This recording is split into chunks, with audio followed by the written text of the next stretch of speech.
Hey everybody, it's Karyn Bryant. Welcome to the H.E.A.T podcast. I'm here with. Alan Jouban, what's up, everyone? All right, folks. So there were some interesting things that have happened over the past week. There wasn't a UFC card, but there was a Bellator card, and on that Bellator card, Tito and Chael had a debate, which we will end up talking about. We'll also talk about Jose Aldo and what's going on with him in the UFC. Uriah Faber says he may be retiring after his last fight. Uriah Hall and Gegard Mousasi are going to be fighting. Allen has a fight and everything. But before we get into everything, I was on vacation. I tried, I was going to wear something bright to kind of show off that I still have a tan. We were down in Mexico. It was fantastic. Yeah, I saw from the looks of the Instagram, Facebook, I was following you guys. Yeah. It was a lot more relaxing than my Thailand trip. Thailand was beautiful, Yeah. but I went with a kid, and so it's different going solo. You guys went solo, right? It was Yeah, just we you two? did, and we stayed at the Iberostar Grand Paraiso or whatever in Playa del Carmen, which was fantastic, and there were no kids allowed. And the funny thing is, when you're not around kids, I like some kids. Your kid's cool, but I don't like everybody's kids, But we went to go scuba diving, and we had to walk, past some of the other properties that the hotel has where they allow kids. And it's so funny when you're in the zone when you don't have kids. You're like, these freaking rugrats everywhere. Like, we were like, what? You're killing my vibe, man. So it would have not been as enjoyable. I mean, listen, obviously we love our kid, but we hadn't had a vacation in so long, so it was nice to just go where it was just grown ups. So. I think every parent understands what you're talking about right now. So, yeah. Absolutely. But yeah, we had a really, really great time. So it was my first time to Mexico. I would definitely go back there. And the people at that hotel in particular were very cool. So thanks to them. But as we head here into round one, Alan, while I was gone, I believe it was a big announcement that you have got a fight. So tell us the details. That was it. Yeah, we were, as we spoke numerous times, I was trying to get somewhat of a big name or a ranked opponent. Yeah. I called out Matt Brown, no response. I remember retweeting that one too, because I was like, oh. I called out Patrick Cote, Yep. Ali. He had other plans, other things going on, so I couldn't really find the matchup I was looking for. But when you start calling out ranked opponents 10 to 15, I could have called somebody a bigger name, but I was just making it. I was trying to be realistic. Let me call out somebody with top 10 to 15 since I'm not in yet. It makes sense. They're looking for maybe they're looking for a fight. It wasn't playing out. I'm not sure who Matt Brown ended up getting matched up with Tarek Safadine, I believe, who's another kind of a former teammate of mine, but another good fight. That's a good fight. It is a good fight. Yeah, so I would have been interested in that one and as well. Cote told me, and I told you, that he likes the idea of fighting you. His time frame wasn't going to be till January, February, and then you just wanted to fight a little sooner. It's tough for people looking in, and like when you think about making a fight, there's a couple things that have to happen. A, the opponent. B, the location, and C, the date. Yeah. And those are the three things that I'm playing with. And for me, it was more important not only to have a big name and a great fight, but I wanted to do it this year. I didn't want to wait until next year. I was already coming off of a 3-month layoff from my hand. For me, it was like, I need to fight in December. Just I want to keep my, get my rhythm going. I don't want to have a 6 to 9 month layoff. I want like a 3 to 4 month layoff. So anyway, I got matched up with Mike Platinum Perry. Yeah. He's a bit of a newbie in the UFC. He's got 2 fights, but his 2 fights have been within 3 months of each other. He just fought on the undercard of the Bisping card in London, which won. He's 9-0, 9 knockouts, so he's a fun guy to watch. Yeah. And he's a big shit talker. Yes, so he is. It's actually working out. He's not the name or the ranking that I wanted, but he's another guy that's got generating a little bit of buzz. Being that he talks a lot of smack, it's not hurting that we're kind of having a bit of a Twitter battle. It's building the fight, and who doesn't love to see 2 strikers talking crap, going back and forth, about to step into the octagon with one another. That's right. Now, because I interviewed him, was it the 202 card he was on, or was it 200? I just remember being at T-Mobile. Yeah, it was the Diaz. Yeah, Diaz McGregor too, right? So I remember, we were all interviewed him after the fight, and I know that he had done some funny stuff at the weigh-ins, right? Like he was kind of a jerk, right? I guess I don't know.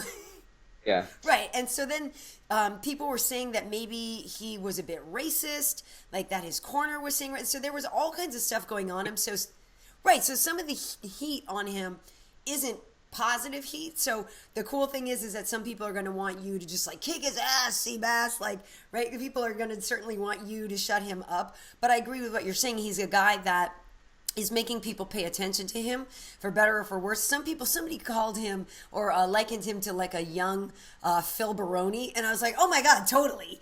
And I really like Phil Baroni, the New York Badass, but it's that look, it's that attitude, it's the like slightly Jersey Shore vibe, you know what I mean? That like, no disrespect, but like in a good like in a good way, you know what I mean? I definitely watched the entire all the seasons of the Jersey Shore. You know you did. I was a fan, but yeah, the big guy on Jersey Shore, or one of them, he reminds me of all of the Jersey Shore guys. Right. Look, like he didn't make it into the house. Like I think, right, he's a leftover. But yeah, like I said, you know, he talks a lot of trash. Yeah. We've been going back and forth on Twitter, but at the same time, at the end of the day, it's bringing attention to the fight. It's making me want to punch him in the face a lot more than I did when I first found out fighting him. So all in all, it's going to be a barn burner. We both plan on taking each other out before the closing bell, so it should be. And that's as a reminder, that's in December, and that's on the Big Fox Sacramento card, right? December 17th. I think it's Fox 22. Yeah. So did they tell you, are you on the main card? Are you on like are you going to be on the Big Fox part? I believe so. They haven't like mentioned to me personally, but looking at the lineups that all the sites have listed, they have me at like 3 or 4 on the main card right now. So it's looking like it'll probably be, now that Faber's on there, which we'll go into in a minute, but Faber's on there, he'll probably be co-headlining, and then I'll be somewhere underneath him. I don't know if I'd be so sure. Obviously, we know that Paige Van Zandt is the main event there. And, you know, that's a good fight. Paige and Karate Hottie, you know, like some people were just like, oh, I don't know about that, if that's any good. I'm like, I like that fight a lot. We'll go into the in between in a second. I like that fight. I think it's cool. You know, with Uriah's record right now, I don't know that he necessarily would be the co-main. I think on Fox sometimes it's a great opportunity to kind of mix that card with names people recognize, but also to show off, like, you know, the next gen guys, and that's a good thing. Even if you're on the prelims, so I feel like the last Fox card, maybe I'm mistaken, but sometimes the prelims end up on Fox as well, you know, kind of depending on what's going on with, you know, football or the schedule, you know, whatever. So sometimes you'll end up on Big Fox, even if you're just a prelim at the very least. Maybe you could be the featured FS1 prelim, which is always a big deal because you always get a big push there. So I'm excited, and I'm excited that your hand is already ready to rock. Again, I'm nervous about you punching stuff again. It's reinforced now, Karyn. We're good to go. I got the titanium. Is going to knock out the platinum. Right. I'm good. Damn! The titanium. No, they came up. That was off the dome. You just freestyle. Damn. That was tight. Not rapping, but yeah. That was on the spot, guys. I didn't write that down. Yeah, no, I'm excited. Like you said, sometimes they do put the Big Fox prelims. Yeah. This one, I believe, prelims are going to be on Fox Sports 1. So I'm hoping that they keep me on the big card. But yeah, when I saw Uriah get added to the card, I was kind of, come on, man, like you've already had your spotlight. Right. Let us young bucks come and take over the show. Right. But then I saw today, obviously he's announcing this probably will be his retirement fight, and I'm actually kind of honored to be able to fight. I don't think I've ever fought on a card with Uriah Faber throughout my career, so to be on the same card as him in his hometown for his last fight, it'll be fun. Well, yeah, I mean, and that's the whole thing. As we are here in round 2 here, he'll be taking on Brad Pickett, and we know that Brad Pickett just had a fight over on the Manchester card too. And the thing about that fight, I really like it, a matchup in terms of two guys that are just going to go for it and are scrappy. And honestly, you know, it could be Brad Pickett's last fight as well. I believe he was like 1-3 or 1-4 in his last fights going into this last one. But the thing is like, you know, he's exciting. He's a really fun fighter to watch, and he always puts on a show. So I feel like he's one of those guys that you would sort of give a pass to anyway, because it's not like he went in there and was boring. But in that fight, I think it's a good matchup. You know, Uriah lost the fight to Dominic Cruz at UFC 199 in LA, and then he lost to Jimmy Rivera. I like the idea of him getting out before the numbers turn against him. And you know, the guy is such a respected like, I get, you know, he was a featherweight champ in WC, and I know he never became a UFC champ, but he's one of the biggest names in the whole league. Absolutely, everybody should know Uriah Faber if you're not.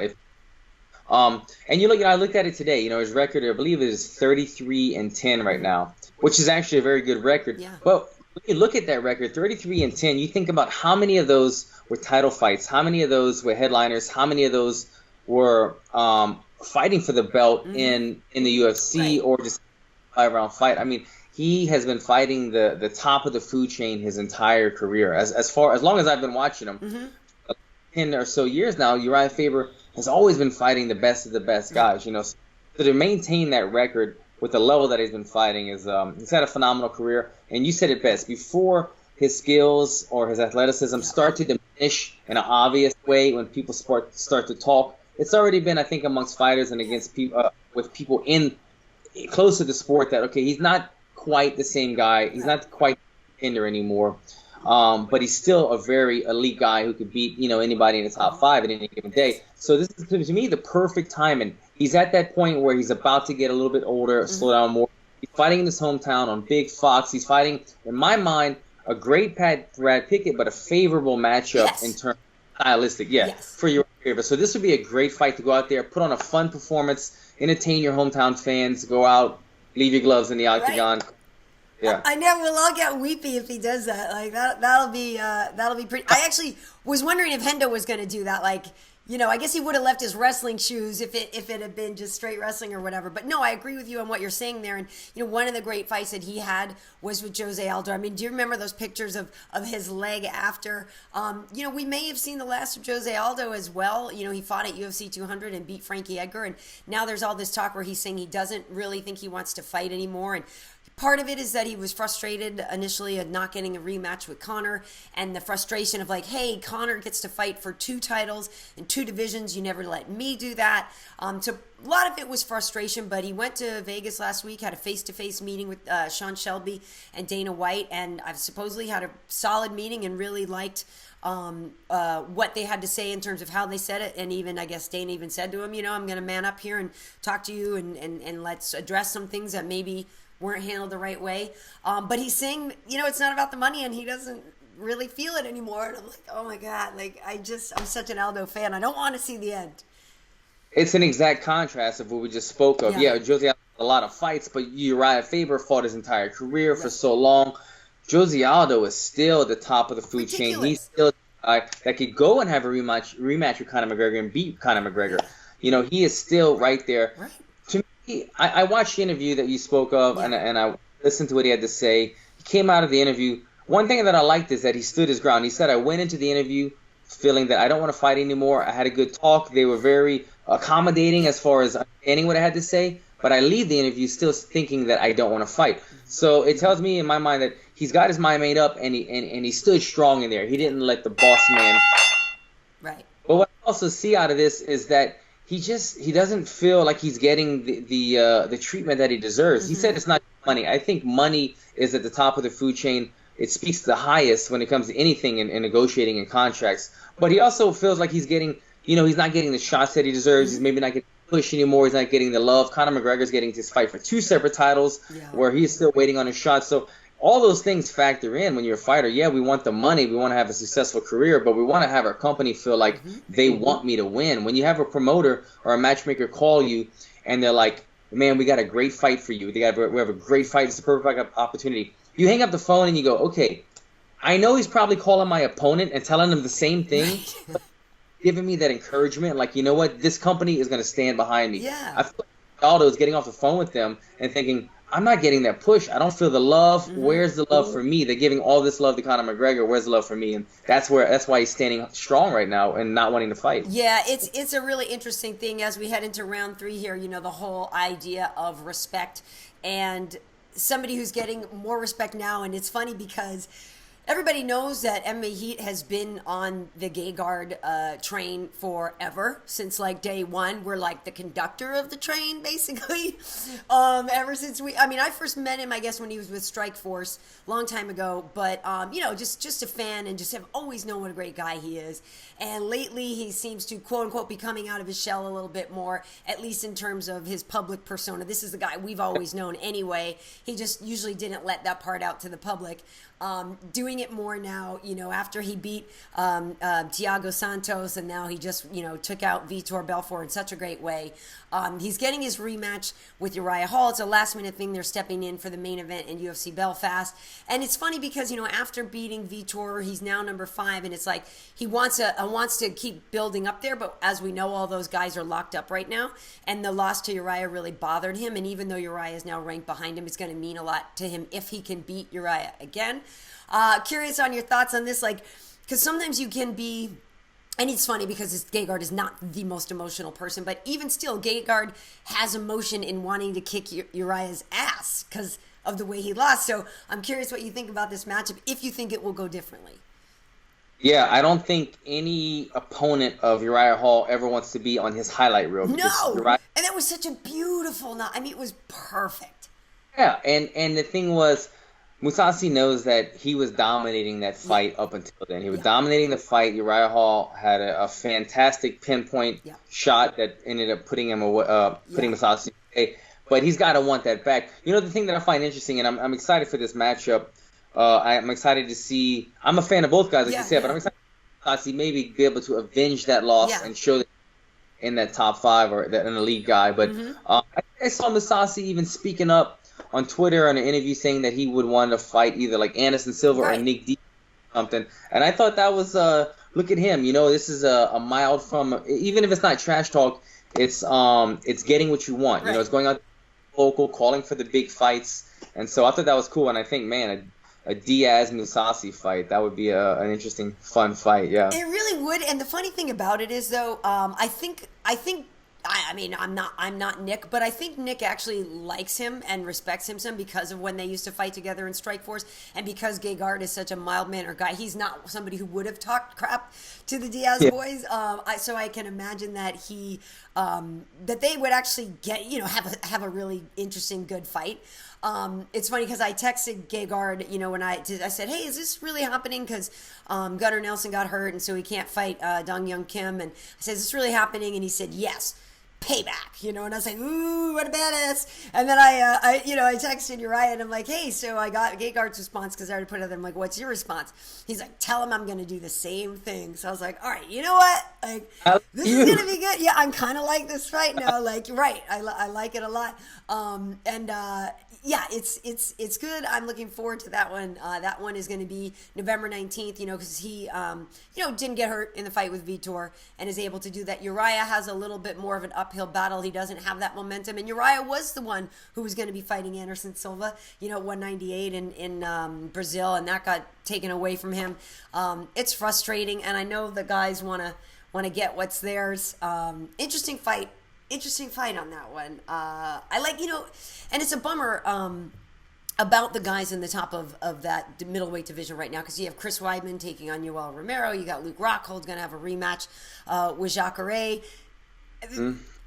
Even fighting one of those quote unquote losers after would be a great fight. Exactly. You just said what was on my mind. I think I'd have to think about the matchups right now, but I think the Jacare Rockhold matchup, probably one of those guys would probably fight for the belt or fight the winner. And then we have Weidman and Romero, and maybe the loser of that fight gives our guy. Exactly. And he's got one fight left, and he wants to. So I think he's looking to, to blast through this fight and be like, all right, bitch, better have my money. You know what I mean? The middleweight division is it's a pretty stacked division, but that top five is really anybody's game right there. Yeah, it really is. And Michael and Gegard were actually scheduled to fight once before. It got swapped out. Michael ended up fighting Anderson Silva. But then some people were saying like, oh, okay, well, Michael's, basically running from all these people. That fight with Hendo was amazing. But, whoever's next for Michael, Hendo was harder than everybody thought he was going to be too. It's like Mike's got nothing but straight killers for the next top 5. Yeah, and refresh my memory, Karyn. Is Michael scheduled? What's he at right now? Well, not right now because he just fought in Manchester, so he just beat Dan a couple of weeks ago. That was October 4th or 8th. 204 was October 8th. So right now, nothing.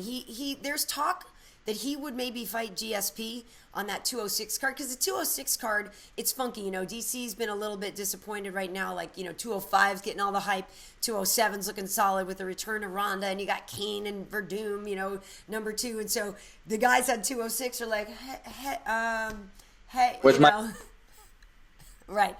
So there was talk of maybe GSP Bisping on that card, because GSP, you know, can be ready to go at that card. His USADA testing clears him to fight that day, and the fight is in Toronto.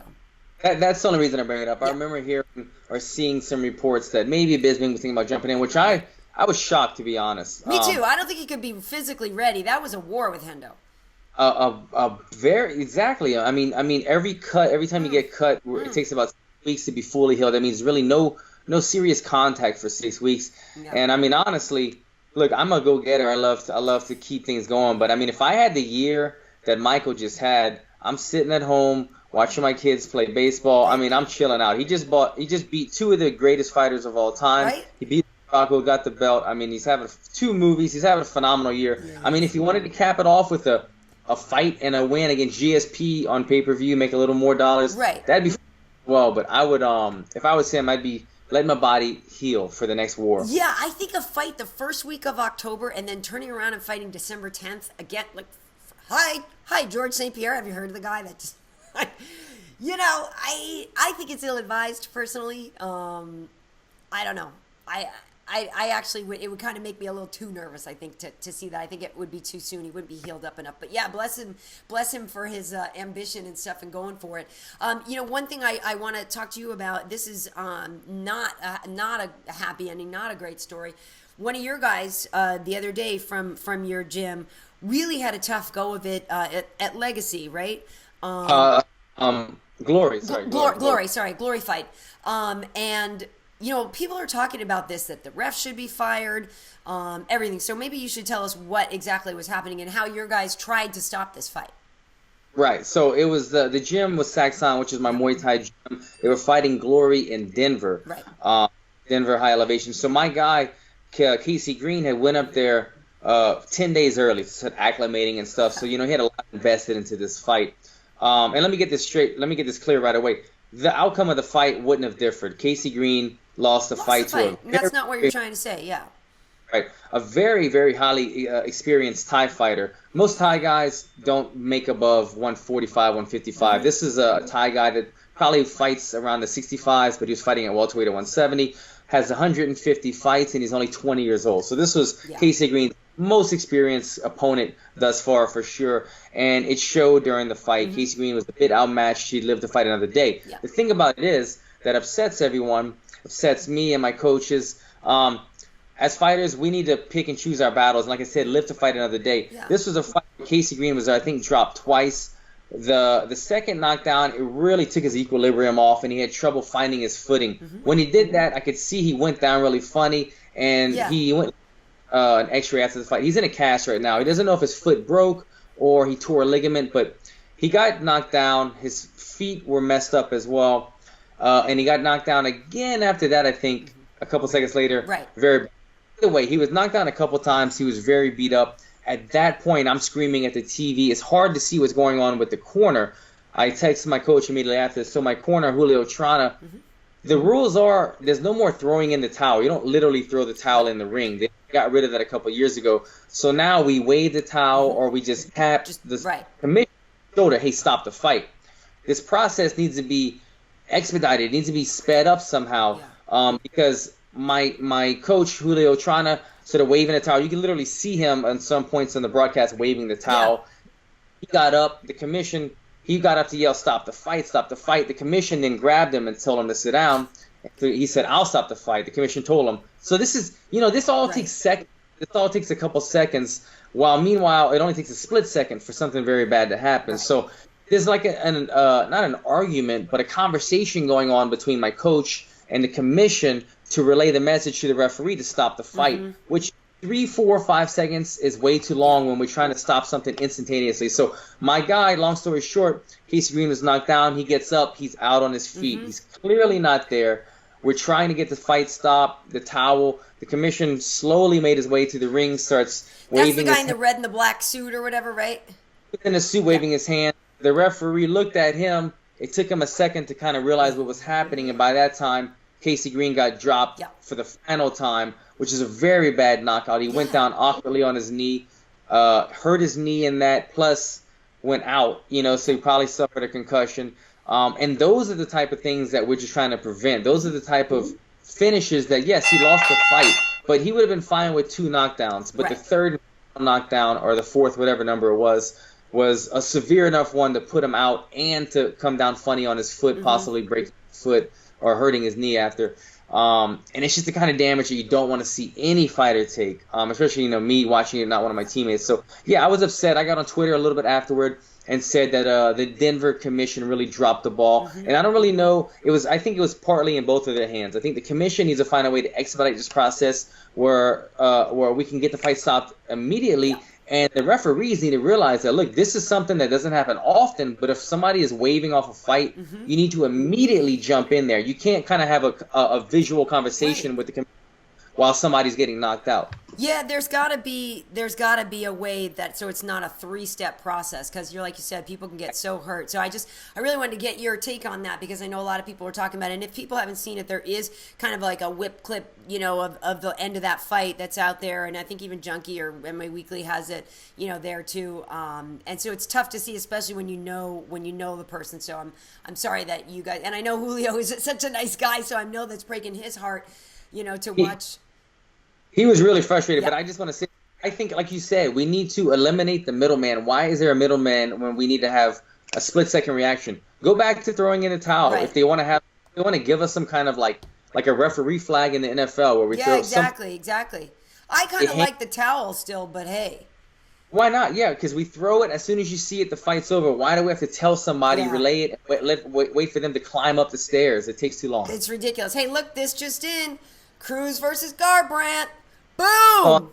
Yeah, we knew that. Okay, so that's December 30th. That's on 207. Once again, DC sitting at his house going, are you kidding me right now, right? What about 206? But here's the thing. Great fight. Love it. We've talked about that fight before. If people want to know our opinions, go back to a couple shows. I think it's a great fight. I think they're going to have a lot of fun in the build up to this. I'm not sure Cody is ready verbally to take on Dominic Cruz. But in the fight game, I think if he's able to land on Dominic, he could potentially hurt him. The tricky part is finding Dominic's chin. Absolutely. Cody is a power puncher, and he's an athletic, mobile guy. To power punch hard, you have to plant your feet, and Dominic is nowhere to be seen normally at that time. But I agree. We both wanted this fight. Yeah, baby. And I think now's the time. You know what? At first, when the UFC got behind Cody Garbrandt, I was kind of like, in the first 1 or 2 fights, I was like, man, I don't know if I'm on this hype train. This is another fresh-faced kid. They're just giving him all this attention. Let him earn it. But now, I think his stock is at its highest right now. I think don't let him maybe suffer a possible loss against TJ or somebody like that. You may as well give him the money fight. Do the money fight now. They already have. They've already begun the trash talk. I don't know if Cody has been practicing for trash talk the last couple of months in case this fight did happen, but he's been working. He's been talking a lot of trash. He's been doing okay. I mean, look, he does better than some against Dom. Yeah, he's been lobbying for it, and he got it. So it'll be a great fight. I think it's great, and I agree with you, at an early stage like this, and it's not super early. Obviously, the kid's like 11-0 now. 11-0, I think, or 10-0. But if Cody loses, he lost to the champ. He lost to a great fighter. If he beats him, I mean, people will be like, oh my God, it's the next generation. I mean, he has nothing to lose, really. Even in a loss, he's still going to be ranked very highly. And if you have a good showing against somebody like Dominic, who is so hard to fight, it's still great. And then he's still young enough that people will be like, all right, it's cool. Just wasn't ready yet. He'll be back in 3 fights. You know what I mean? So I think it's great. It's funny, though. This is a perfect transition because I'm getting itchy. I don't know if my tan is cracking a little. But you know what? I'm going to Florida tonight to see my mom. So I'm going to keep the caramel fresh through November. I gotta have it. Put some lotion on. Dude, I'm put the lotion in the basket. But no, the whole idea of Dominic Cruz being so great at smack talk, and other people not being so good at it transitions perfectly to the debate we saw. You're laughing already. The debate we saw the other night between Chael Sonnen and Tito Ortiz. They are going to fight at Bellator. I forget which number.